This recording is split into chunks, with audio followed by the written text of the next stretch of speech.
5, 4.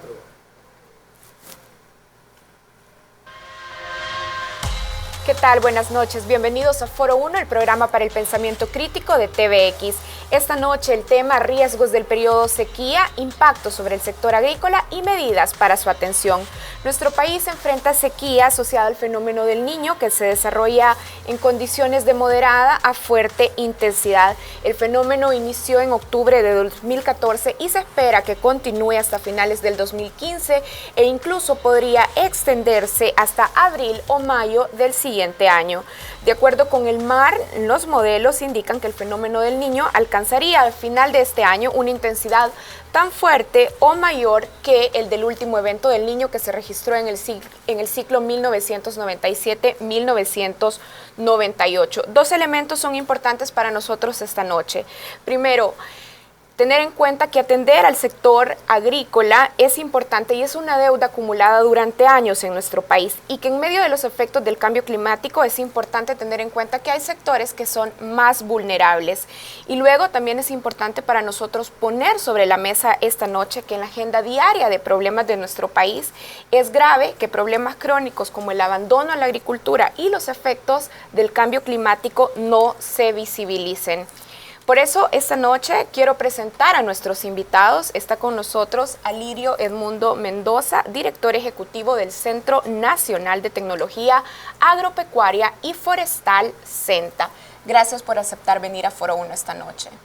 Buenas noches, Karen. Es un gusto estar acá en este foro y darles un saludo también a la teleaudiencia de TVX. Y también está con nosotros Carlos Coto, representante de la Mesa por la Soberanía Alimentaria. Gracias, Carlos, por venir a Foro 1. Gracias por la invitación. Bueno, de nuevo, el tema: riesgos del periodo sequía, impactos en el sector agrícola y medidas para su atención. De nuevo, bienvenidos a nuestra mesa. Sus comentarios y participaciones son bienvenidos a través de redes sociales, @expresatvx, etiqueta Foro 1. Bueno, hablemos primero de los impactos diferenciados para sectores poblacionales en nuestro país de la variabilidad climática y en particular de este periodo de sequía que estamos viviendo. La primera pregunta: ¿afecta la sequía a todos los grupos de la población salvadoreña de la misma manera?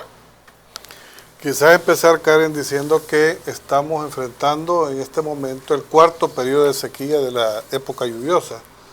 Hemos tenido ya 3 periodos, 2 de ellos de carácter severo o fuerte, uno de carácter débil, y en este momento ya tenemos algunas zonas que están acercándose al periodo de una sequía moderada, como es el caso de la zona oriental, y en el caso de la zona oriental y paracentral, y en el caso de la zona central y occidental, pues prácticamente no hemos llegado a una situación de sequía. No tenemos todavía 5 días, digamos, sin lluvia.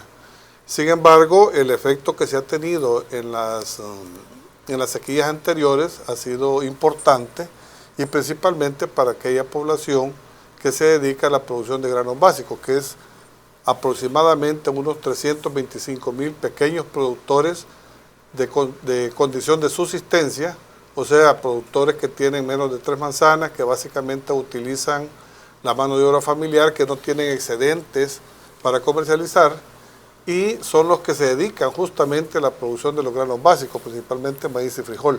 Bien. Así que sería como la población que estaría siendo afectada en este momento, y posteriormente vamos a hablar de algunas de las medidas para paliar este efecto o para enfrentar y recuperar, digamos, los niveles productivos del país.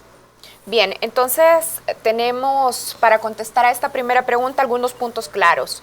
Estamos hablando también de diferentes impactos por zonas geográficas y, como nos estaba explicando, estamos hablando de un grupo de 325,000 pequeños productores que se dedican a la agricultura de subsistencia de maíz y frijol. Carlos, quisiera hablar con usted un poco sobre el perfil entonces de estas personas y de estos grupos familiares que al final son más afectados por la sequía. Bueno, las características de la pequeña agricultura está basada sobre todo en la dependencia directa de la producción de granos básicos. la mano de obra familiar que está implicada en la producción y el acceso limitado a la tierra, parcelas pequeñas, en muchos casos, en la gran mayoría, son parcelas alquiladas o bajo otra modalidad de uso de la tierra. La menor parte de las 325,000 familias que se dedican a la pequeña agricultura, la menor parte son propietarias de su propia tierra. La menor parte. La menor parte. Son propietarios. Los Sí. demás trabajan en sistemas de alquiler. De alquiler, de diferentes modalidades de uso de la tierra, ¿verdad? A veces alquilada con dinero, a veces a cambio de parte de la producción y otras formas que hay. Entonces esa es una característica, el poco acceso a la tierra propia. Esto tiene implicaciones porque dentro de las medidas que se puedan llegar a tomar para prevenir o para tener ciertas condiciones que les permitan recuperarse de situaciones como esta, está la conservación de suelo, por ejemplo. Entonces, cuando alguien no es dueño de una tierra, normalmente no aplica ese tipo de medidas porque estaría trabajando en una tierra que no le pertenece y el año siguiente iría a otro lugar y perdería todo ese trabajo. Entonces, ese tipo el tema de la propiedad de la tierra es también importante en este caso. Bien. Ahora, si hablamos, ya tenemos un perfil, digamos, cualitativo sobre las familias afectadas y también hablábamos de estos 325,000 pequeños productores. Ahora, ¿tenemos indicadores sobre el porcentaje de cultivos que se han perdido hasta hoy? Como usted nos decía, ya dentro de la época lluviosa podemos hablar de 4 periodos específicos de sequía. ¿Cuál es el porcentaje de cultivos afectados o de hectáreas afectadas? Quizás partamos de que hay en el país 2 periodos, en el caso del maíz, 2 periodos importantes de siembra. Uno es lo que se conoce como la primera, que tiene como fecha de siembra el 15 de mayo, el 15 de junio más o menos, y la otra es la postrera, que justamente estamos en ese periodo, del 15 de agosto al 15 de septiembre. Es un periodo de siembra justo en esta etapa del año. Exactamente. Y luego un periodo de recolección a final del año. Esa es la postrera. Sí, esa es la postrera. Más o menos 3 meses después, estamos hablando ahí de octubre, noviembre, que se estaría levantando la cosecha de la postrera. Ese es en el caso del maíz. Vamos a ver, en la primera siembra, en lo que se conoce como la primera, se siembra el 86% del maíz que se siembra a nivel nacional.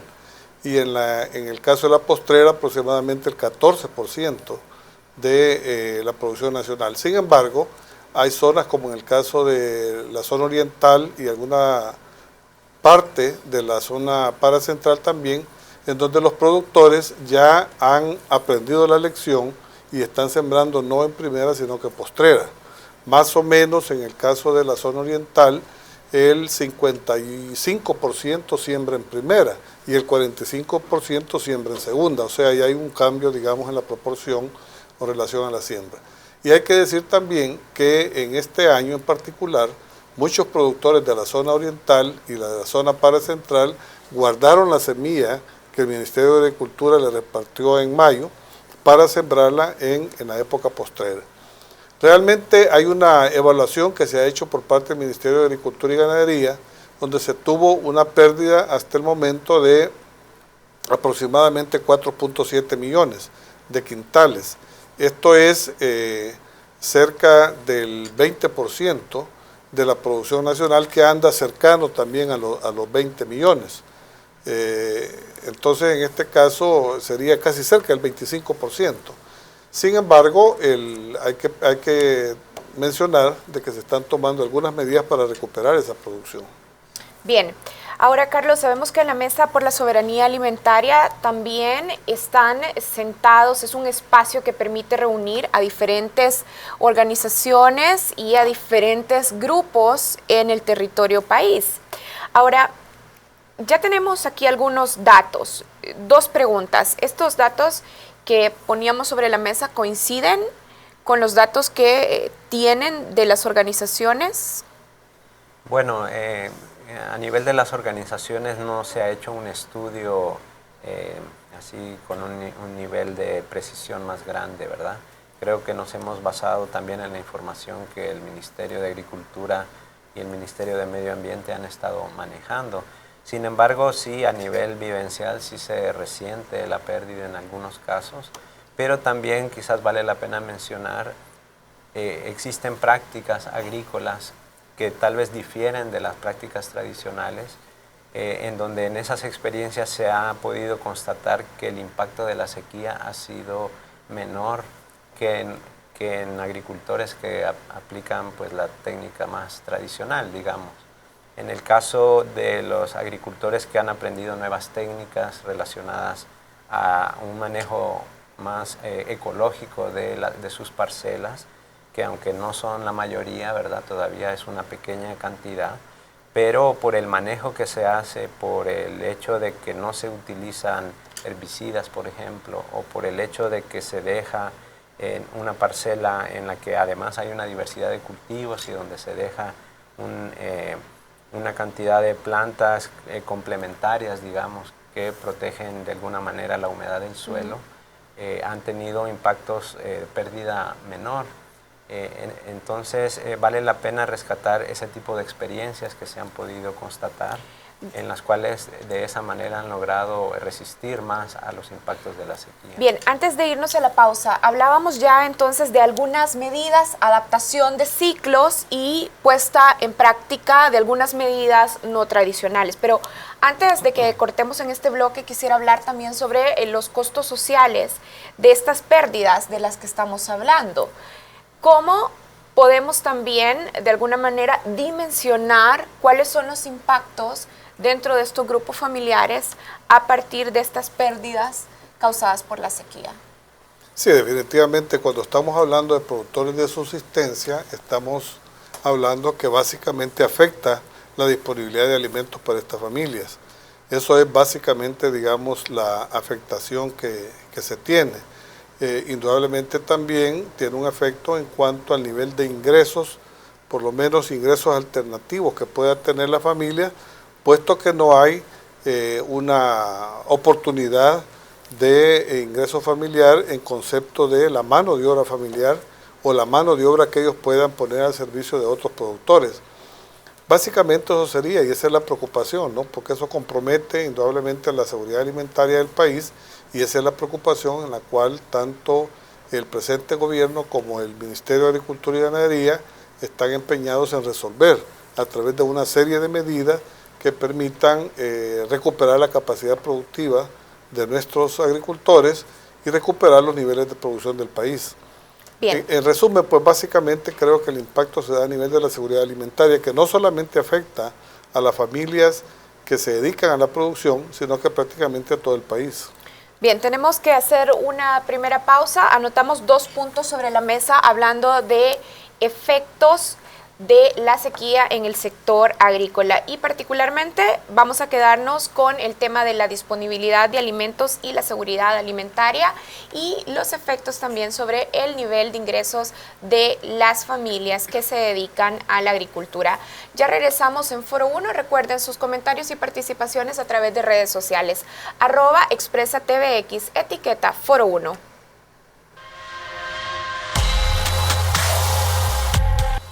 Estamos de regreso en Foro 1. Esta noche estamos conversando sobre sequía y sus efectos sobre el sector agrícola de nuestro país, y en particular también queremos reflexionar sobre las medidas de atención. Hemos estado hablando y queremos recordarles que esta noche nos acompaña Alirio Mendoza, director ejecutivo del Centro Nacional de Tecnología Agropecuaria y Forestal, CENTA, y también está con nosotros Carlos Coto, representante de la Mesa por la Soberanía Alimentaria. Bueno, en el bloque anterior dimensionábamos el problema. Ahora hay que empezar a hablar también de las medidas o de las soluciones que se están poniendo en práctica. Quisiera que hablemos sobre el tema de paquetes agrícolas.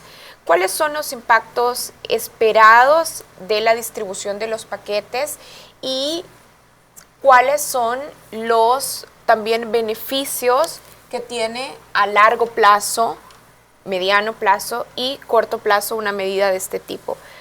Carlos. Bueno, en primer lugar hay que decir que los paquetes agrícolas o la semilla que se distribuye a través de los paquetes agrícolas ha sido una medida acertada del gobierno en términos de que en los últimos años se ha adquirido esa semilla nacionalmente. Es decir, eso también ha contribuido a mover recursos del Estado hacia, por ejemplo, cooperativas, hacia zonas rurales, que en la medida en que el gobierno ha comprado las semillas para conformar estos paquetes y poder entregarlos a la población. Sin embargo, también, por otra parte, el paquete no deja de generar dependencia de los pequeños agricultores frente al gobierno, es decir, que cada año los agricultores están esperando a que el gobierno entregue los paquetes para poder hacer uso de ellos en la agricultura, y podrían haber otra serie de medidas complementarias que generaran mayor autonomía o mayor capacidad poco a poco, de una manera paulatina, en la que los agricultores tengan, a partir de su propio esfuerzo y del uso de semillas, por ejemplo, criollas o nativas, poder de esa manera abastecer al sector agrícola de semilla para sembrar. Carlos, ¿qué tipo de medidas complementarias pueden abonar en este esfuerzo de hacer mucho más autónomos a los pequeños productores? Bueno, como mencionaba, el tema de la semilla, el tipo de semilla que se utiliza para cultivar, ¿verdad? En la medida en que sea semilla que puede cosecharse y volverse a sembrar, es decir, que en los subsiguientes ciclos agrícolas se puede continuar sembrando, cosa que la semilla que actualmente se distribuye en el paquete característica que no tiene. Pero también otras medidas relacionadas, por ejemplo, como la diversificación de productos, ¿verdad? Un agricultora que depende únicamente del maíz y frijol es mucho más vulnerable a un agricultor que tiene una diversidad de cultivos de diferente naturaleza en una parcela, porque puede perder en uno, pero puede verse, digamos, equilibrado a raíz de que tiene una diversidad.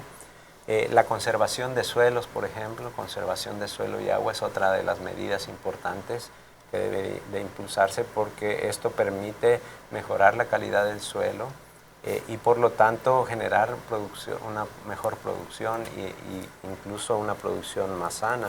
Y hay otra serie también de medidas, por ejemplo, los huertos de patio o los árboles que alimentan, ¿verdad? Normalmente los árboles, pues, aparte de los frutales, que obviamente son fuente de alimentación, pero hay otra serie de árboles que permanecen año con año, que a pesar de que puede haber una sequía, no se ven afectados de una manera tan contundente, y que pueden producir alimentos que son altamente nutritivos y que con un manejo adecuado pueden significar la solución para una situación como esta.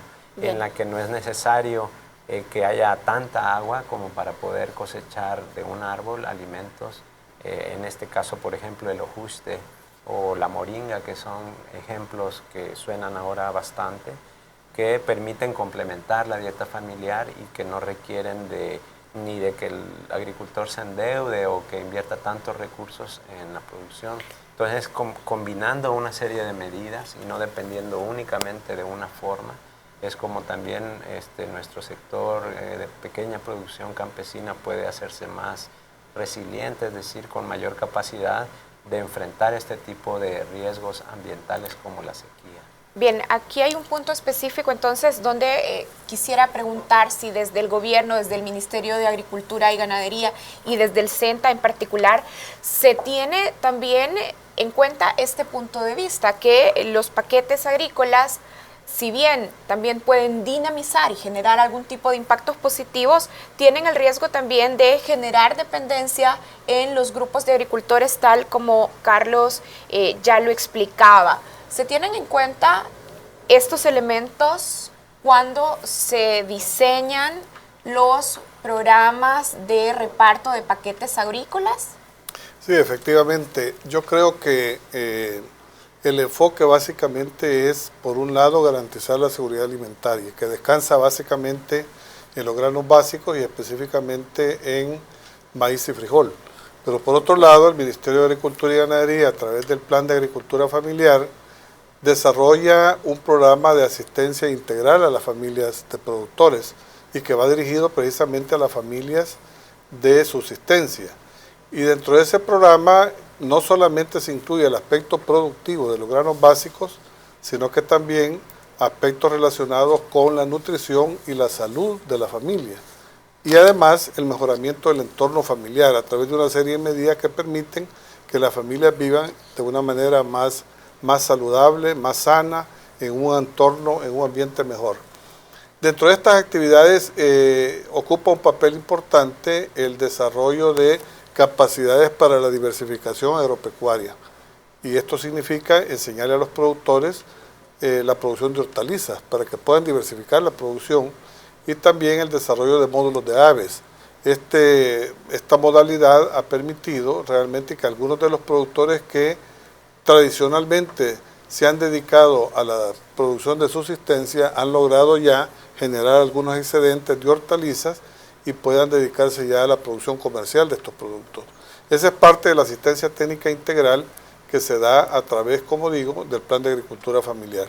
Entonces, aparte de eso, no se trata solo, en este sentido, no se trata solo de la distribución de los paquetes agrícolas, sino que habrían algunas medidas de asistencia técnica particular, como esta que están mencionando. Exactamente, que van acompañadas, digamos, de toda la asistencia técnica para la producción de los granos básicos y que complementa la actividad productiva de nuestros pequeños productores, básicamente orientado a lo que decíamos, a la diversificación agrícola. Bien. Eso significa el establecimiento de huertos caseros, donde normalmente se les acompaña con la dotación de los insumos, la dotación de pequeños sistemas de riego y el acompañamiento técnico que se da desde las 38 agencias de extensión que tiene el CENTA a nivel nacional. ¿Qué porcentaje de la población del sector agrícola en particular se beneficia de estas medidas de acompañamiento adicional?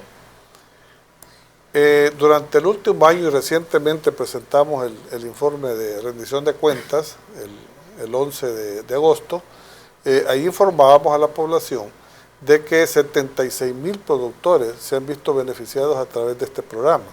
Esto es solamente de lo que ejecuta el CENTA, pero además hay otras actividades que desarrolla el Ministerio de Agricultura y Ganadería a través de la Dirección de Ganadería, a través de la Dirección de Desarrollo Rural y a través de la Dirección de Pesca, donde también se lleva este tipo de asistencia, este tipo de acompañamiento a los productores.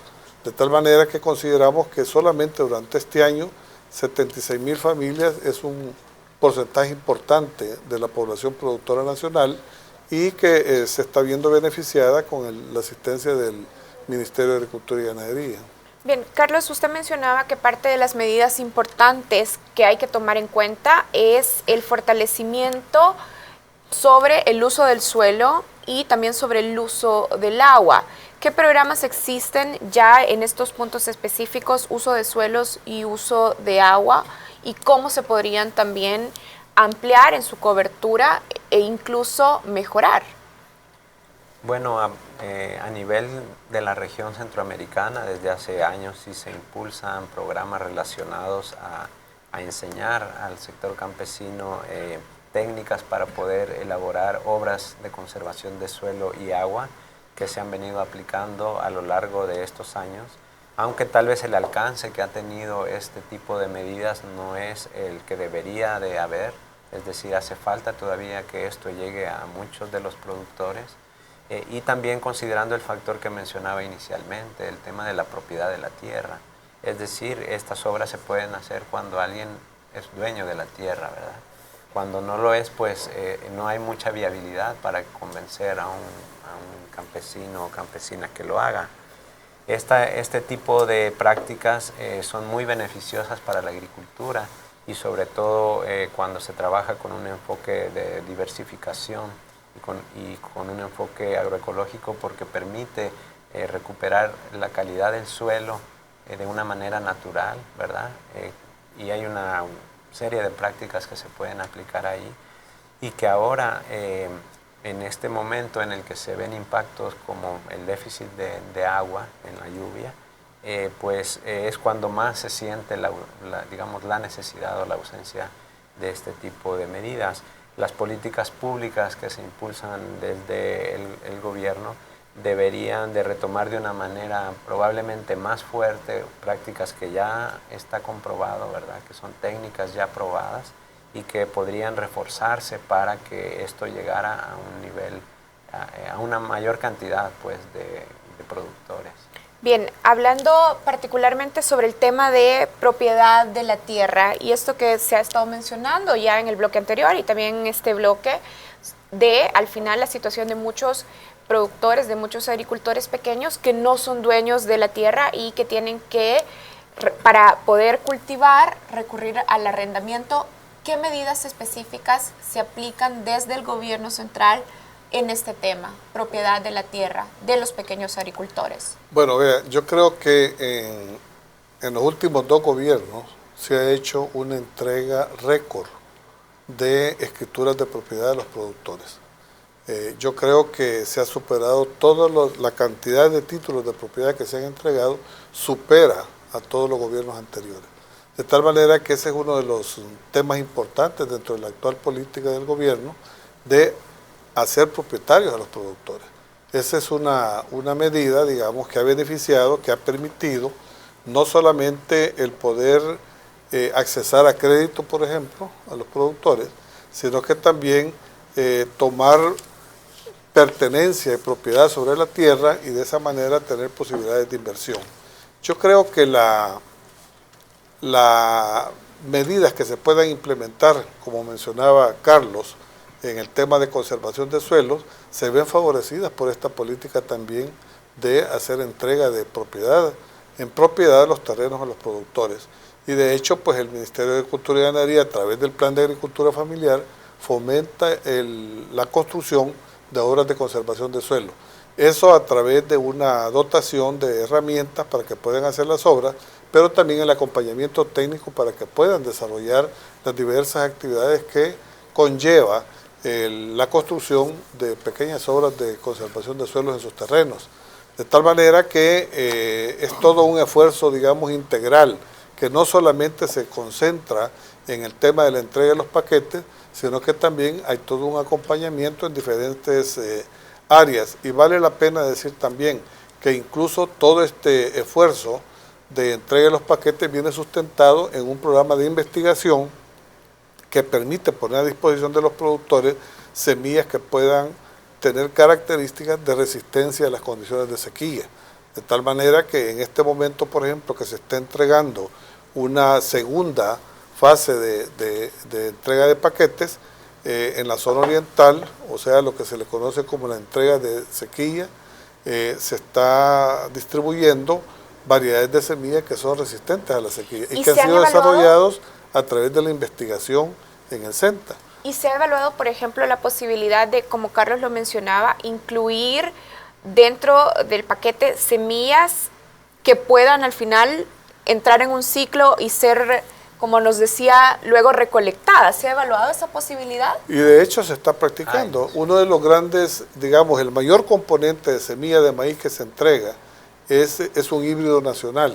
Yo creo que vale la pena destacar en este programa, y yo creo que Carlos lo mencionaba, es que todas las semillas que se entreguen en los paquetes, que estamos hablando de 400.000 paquetes de maíz en la primera, más 100.000 en la segunda, más 200.000 paquetes de frijol que se entregan en esta época, toda es semilla nacional. Y toda es producida por productores nacionales, pequeños productores, algunos organizados en cooperativas, que han aprendido la técnica. En el caso decía que en el caso de esta semilla, pues una mayor parte es un híbrido, que necesita una técnica especial de producción, pero que a través de la asistencia técnica, de la asesoría y el interés de los productores, ellos han logrado desarrollar la capacidad para producirlo.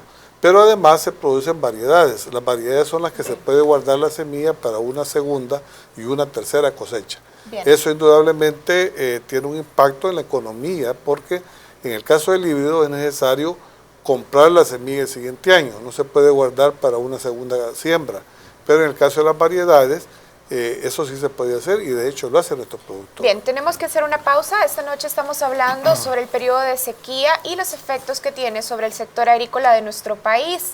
Cuando regresemos vamos a profundizar en el tema de soberanía y seguridad alimentaria. Sus comentarios y participaciones a través de redes sociales, @expresatvx, etiqueta Foro 1. Ya regresamos.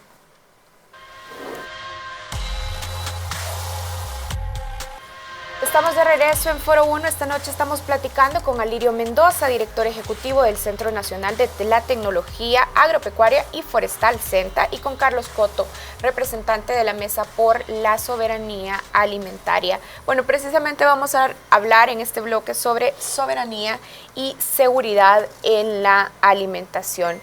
Una pregunta en principio, cuando hablamos de soberanía y de seguridad alimentaria, ¿a qué nos estamos refiriendo? ¿Cuáles son los elementos de fondo cuando hablamos de soberanía alimentaria?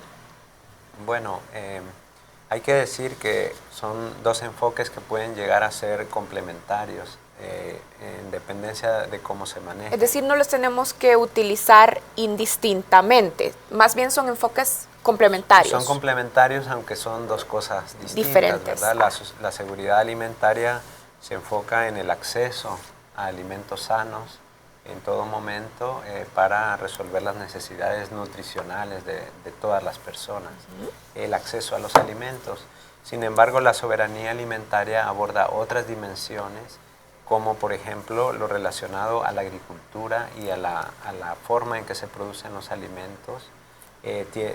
Aborda también la problemática del acceso a la tierra, como ya lo hemos estado tocando. Aborda el tema del agua para la producción agrícola, los sistemas de riego. Aborda el papel de las mujeres en la agricultura, ¿verdad? Normalmente las mujeres han estado invisibilizadas en la agricultura. En los últimos años se ha comenzado a recuperar el importante papel que las mujeres han jugado tanto en el resguardo de las semillas como en la producción de alimentos y en el uso de los mismos. Entonces, desde un enfoque de soberanía alimentaria también hay que ver cómo las políticas agrícolas impactan de manera diferenciada a hombres y mujeres y cómo las mujeres también son incluidas como sujetos activos en las políticas agrícolas de un país, por ejemplo. Carlos, entonces, parafraseando, cuando hablamos de seguridad alimentaria, el enfoque al que nos referimos es un tema de garantizar el acceso a los alimentos. Pero cuando hablamos de soberanía alimentaria, hay muchas más dimensiones de fondo, es un enfoque mucho más integral, diríamos. Así es un enfoque más integral y que aborda las múltiples dimensiones que afectan la alimentación, ¿verdad? Si hablamos únicamente de acceso, pues podemos decir, bueno, importamos alimentos, puede ser que como se hizo antes, se deje en abandono la agricultura porque se va a importar y entonces de esa manera hay que comprar hasta el sector campesino, ahora migrante porque abandonó el campo por el hecho de que no había suficiente apoyo al campo y se convierte en un consumidor o un migrante a la ciudad o al exterior, a Estados Unidos. Sin embargo, cuando hablamos de soberanía alimentaria, hablamos de fortalecer la producción nacional, hablamos de fortalecer la producción campesina y cooperativa de alimentos, por ejemplo, es darle su lugar al sector agrícola, ¿verdad?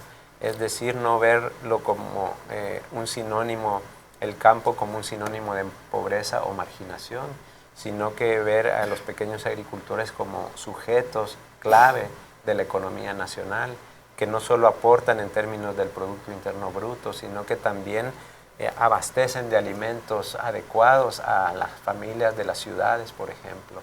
Entonces, en ese sentido, el sector campesino cobra una relevancia y es un actor clave en la economía nacional. Bien, entonces si solo se considera el enfoque de seguridad y acceso a la alimentación, se promueven medidas como la importación de alimentos partiendo del supuesto que todos deberíamos de tener acceso para comprar estos granos, pero si hablamos entonces del tema de soberanía, es un tema más de fortalecer de fondo la producción campesina. Así es. Bien, teniendo en cuenta estos dos elementos sobre la mesa, ¿qué políticas o medidas actuales se aplican para garantizar la soberanía alimentaria en nuestro país? De hecho, decirte, Karen, que el plan quinquenal de gobierno, del gobierno del presidente Salvador Sánchez Serén, contempla precisamente como uno de sus ejes principales alcanzar la seguridad y la soberanía alimentaria. Y todo esto, digamos, es el marco o es el lineamiento sobre el cual nos basamos las instituciones que estamos en el sector público agropecuario y particularmente en este caso, digamos, el CENTA. De tal manera que eso nos lleva a que dentro de nuestros programas de trabajo incorporemos elementos de investigación para la generación de opciones tecnológicas que permitan el alcance de esa seguridad y esa soberanía alimentaria. ¿Qué tipo de opciones tecnológicas? Por ejemplo, el desarrollo de variedades que tengan una adaptación a las condiciones del país. Y yo quisiera mencionar algunos casos. El caso de variedades de maíz, como hablábamos con Carlos hace un momento, el caso de las variedades de maíz como el Senta Santa Rosa y el Senta Pasaquina, que son variedades de maíz que se adaptan a las condiciones de limitaciones de sequía, a condiciones de alta temperatura. Eso precisamente es una semilla que se está distribuyendo dentro de los paquetes en la zona oriental y eso permite pues de que pueda tener condiciones favorables la producción nacional nuestra, porque son variedades que pueden pasar un mayor tiempo sin el aporte de agua por la lluvia. Puedo citar el caso también de una variedad de frijol, el Senta Costeño 2, una variedad que se desarrolla casi al nivel del mar. Tradicionalmente, el límite para la siembra de maíz de frijol era arriba de los 400 metros sobre el nivel del mar. Hoy contamos con esa variedad que abre toda una franja amplia de la zona costera donde se puede sembrar el frijol, cerca de 100.000 manzanas. Ese tipo de investigaciones son las investigaciones que se desarrollan para poder ofrecer esas alternativas tecnológicas. Decirle que recientemente en un documento del BID se reconoce que El Salvador tiene las variedades con los más altos rendimientos a nivel de Centroamérica. Entonces tenemos rendimientos, en el caso del arroz, por ejemplo, que está dentro de los mejores rendimientos del mundo. Son variedades que han sido desarrolladas acá en el país. Todo eso es un esfuerzo que contribuye a la seguridad y la soberanía alimentaria. Bien. Aparte de eso, hay que reconocer y hay que destacar todo el esfuerzo que se hace en materia de asistencia técnica y extensión. Hay que decirlo de que hace unos años habían 75 agencias de extensión, pero el actual gobierno, el anterior gobierno recibió 35 agencias de extensión, o sea, había una política de cierre de las agencias de extensión. Eso limitó indudablemente las posibilidades de nuestros productores de poder contar con ese servicio importante para el desarrollo de su actividad productiva. La política actual es abrir más agencias de extensión y es interesante destacar de que hay un interés cada vez más elevado de alcaldes municipales de municipios que quieren tener su agencia de extensión. Y en eso estamos haciendo, digamos, alguna coordinación a efecto de apoyarlos desde el CENTA, desde el Ministerio de Agricultura y Ganadería, para poder hacer llegar los servicios hacia todos los productores. Ese elemento de la asistencia técnica y la extensión es importante para que los productores puedan generar o puedan desarrollar los niveles de producción que nos garanticen la seguridad alimentaria y la soberanía alimentaria. Carlos, desde la sociedad civil organizada, ¿cómo valoran el rol del gobierno salvadoreño precisamente en garantizar la soberanía alimentaria? Bueno, en primer lugar hay que decir que el gobierno actual como el anterior dieron un giro en la política agrícola.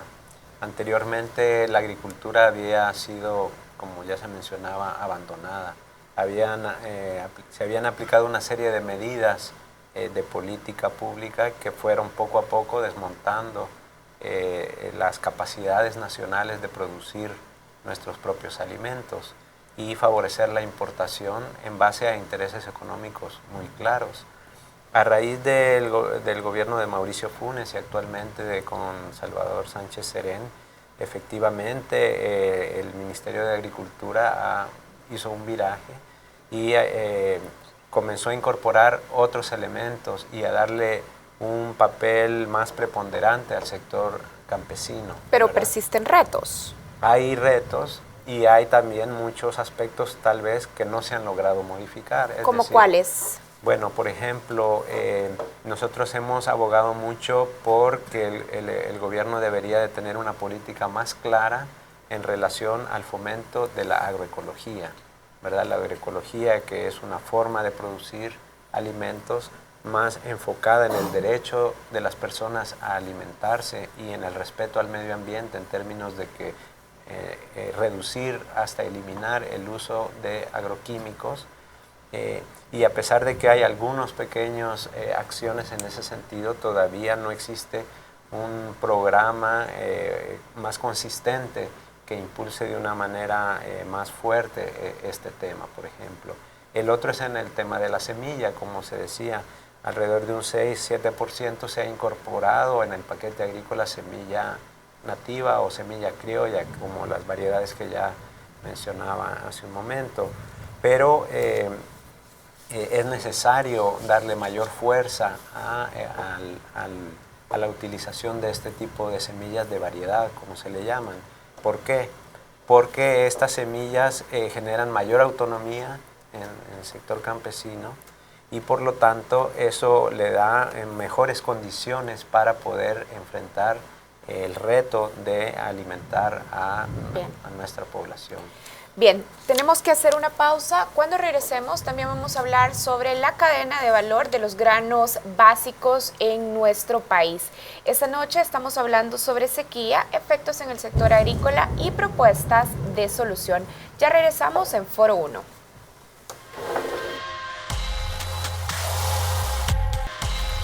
Estamos de regreso en Foro 1. Este es el último bloque de este programa en el que hemos estado hablando sobre sequía y sobre los impactos en el sector agrícola. En el bloque anterior hablamos sobre soberanía alimentaria y hay un punto que no podemos dejar de poner sobre la mesa y es el tema del acaparamiento y la especulación de los precios de los granos básicos. Carlos, ¿cómo debería participar el Estado salvadoreño para evitar precisamente estas prácticas, el acaparamiento en la distribución y la especulación en los precios? Bueno, la Defensoría del Consumidor tiene una competencia clara en ese sentido, en cuanto a no permitir que ese tipo de abusos que limitan el acceso de las familias de más escasos recursos a la alimentación adecuada. Ahí tendría que haber como mayor fuerza en atacar ese problema, porque en realidad es evidente que es un problema especulativo, ¿verdad? Y de acaparamiento. Si bien en este periodo, en este trimestre que recién terminó, ha habido baja en la producción por la sequía, pero el grano que está en el mercado no pertenece a esta cosecha que acaba de perderse. A este ciclo, es importante dimensionarlo. Que proviene del ciclo anterior, incluso el año anterior, en donde hubo una producción, digamos, aceptable de granos básicos, hubo una escalada en el precio del frijol. ¿Qué pasó? Que los especuladores compraron, es decir, el gobierno apoyó al sector campesino, hubo una producción, compraron esa producción los intermediarios y empezaron a especular con el precio. Bueno, ya hay números claros sobre eso, el precio del frijol, incluso también el del maíz.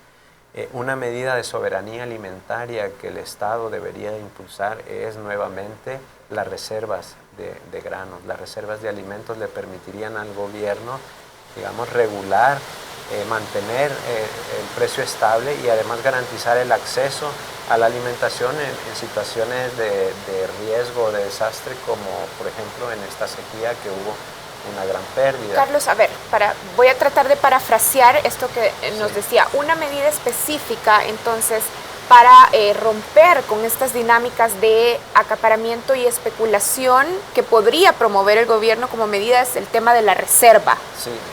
¿En qué consiste este tema de la reserva de granos? La reserva consiste en que el Estado prepara una infraestructura adecuada y compra a los productores que está apoyando, les compra la producción o parte de la producción, la copia, la almacena y la utiliza para poder, por un lado, si hay desabastecimiento, ya sea por una situación de desastre o por prácticas especulativas, puede incorporar una cantidad de producto al mercado para que los precios puedan mantenerse bajo un promedio, ¿verdad? Y también en situaciones de desastre poder resolver situaciones de inseguridad alimentaria. Ya se anunció por parte del ministro de Agricultura una política en este sentido, entonces creo que el gobierno pues debería de mostrar, digamos, avances claros en el sentido de poder hacer un acopio, comprarle, no solo apoyarlo en la producción, sino también comprarle una parte a los productores nacionales para que de esa manera pueda haber un mayor equilibrio en el manejo de esto que se utiliza no solo por la especulación, se utiliza no solo con una finalidad comercial y de lucro, sino también como una manera de desestabilización de la economía nacional. Bien, entonces 2 preguntas retomando esta propuesta de una reserva nacional de granos. Primero, ¿qué tan cerca o qué tan lejos estamos de que en efecto se implemente una medida de este tipo? Y la segunda, ¿qué capacidad tiene el gobierno salvadoreño para implementarla? Bueno, lo que se está haciendo en este momento es haciendo un análisis completo para encontrar una alternativa que sea viable y que no cometer los errores que se cometieron anteriormente, como es en el caso del IRA. Muchos proponen, digamos, la recreación del IRA, sin embargo, hay que hacer un análisis bastante profundo para no, digamos, caer en esos mismos errores. ¿Qué tipo de errores hay que evitar?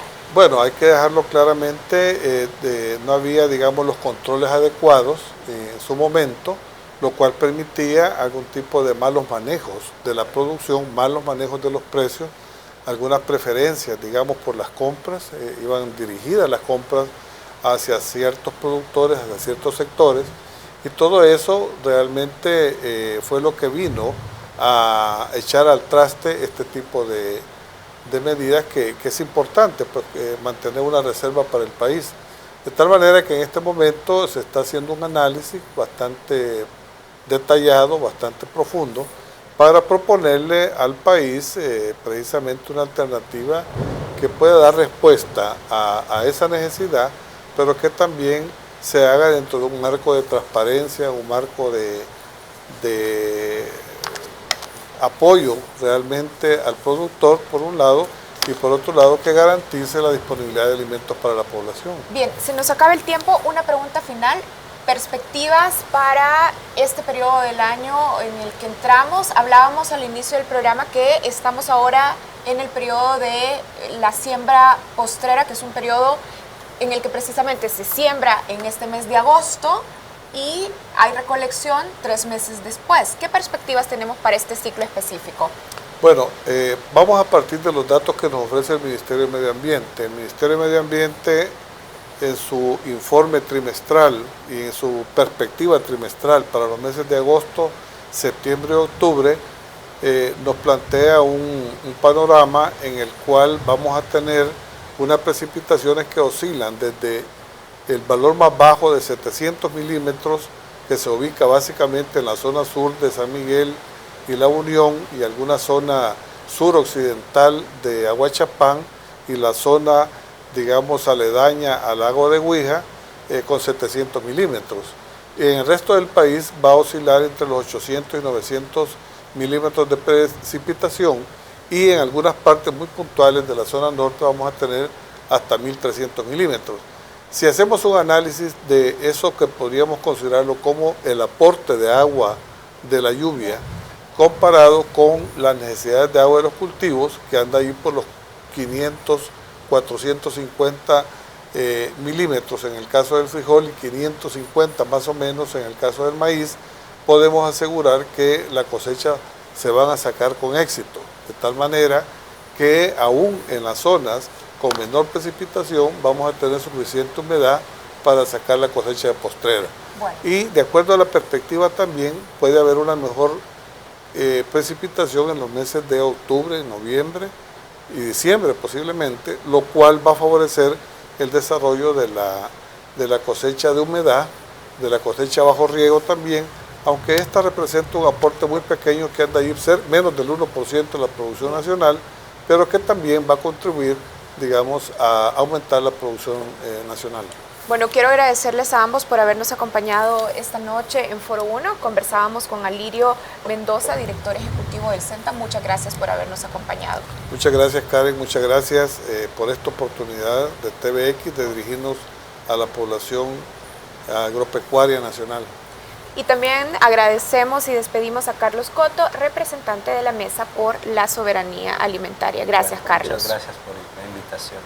Bueno, y a ustedes muchas gracias por acompañarnos. Algunos puntos que también queremos compartir con ustedes. Este fin de semana es Juventur en el Centro Internacional de Ferias y Convenciones CIFCO. El equipo de Foro 1 también va a estar acompañando a TVX precisamente el sábado. Así es que bienvenidos todos para que nos acompañen en el stand de TVX en el Juventur. Cerramos este tema de riesgos del periodo de sequía para el sector agrícola, reafirmando por supuesto el compromiso de este espacio para el pensamiento crítico de visibilizar este tema de los efectos del cambio climático, en particular para el sector de los pequeños agricultores de nuestro país.